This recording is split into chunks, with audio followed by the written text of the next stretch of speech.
Good morning, Plato Academy, Tampa. Today is April 13th, 2020. Some big announcements this morning. I just want you all to be aware that Hillsborough County Schools free lunch program, they're giving 5 days of lunch and breakfast away now. You can go to any of the locations that we previously mentioned. The closest one to our school is, of course, Sergeant Smith Middle School. If you have any questions, shoot me an email, but the free lunch is available, and they're giving out 5 days instead of having people come on a daily basis, so that's a big improvement. We have a full week ahead of us. I hope you all had a chance to hit the reset button over the weekend.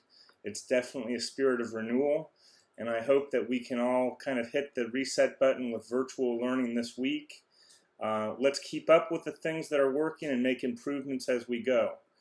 And two questions I've got for you today. Does your child have a good workspace? Is there a distraction-free, clutter-free environment, a little corner or a desk or a kitchen table that's free of distractions and a good place for them to sit down and get their work done?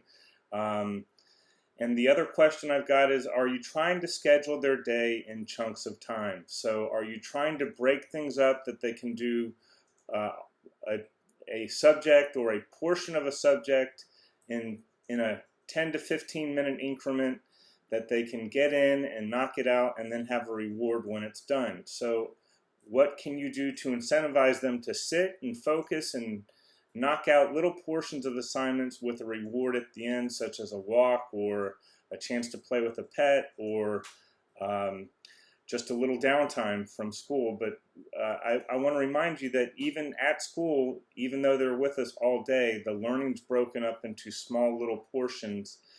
We have recess, we have lunch, we have PE, we have music, and we're constantly changing classes. So don't think that we do it 3 or 4 hours straight. It just doesn't work that way. So break the learning up into chunks and give your child a great little space to work in that's distraction and clutter-free. I want to remind you all that Plato does have high academic expectations, but we're balancing everything in light of the coronavirus. We want it to be manageable. If you're having a hard time managing, please let us know. We have our guidance counselor, Ms. Kutras. And I also want to remind you that we are still focused on our character traits of the month. March was honesty. And I'm going to be celebrating with the students who won for March by having a virtual lunch. I'll send those invites out soon. And April is all about self-motivation. So how do you keep yourself doing the right things, students, and staying on task and getting assignments done and moving forward with a good attitude and a good direction? So look forward to a good full week with everybody. I hope you all keep doing your best, never give up, and go Griffins!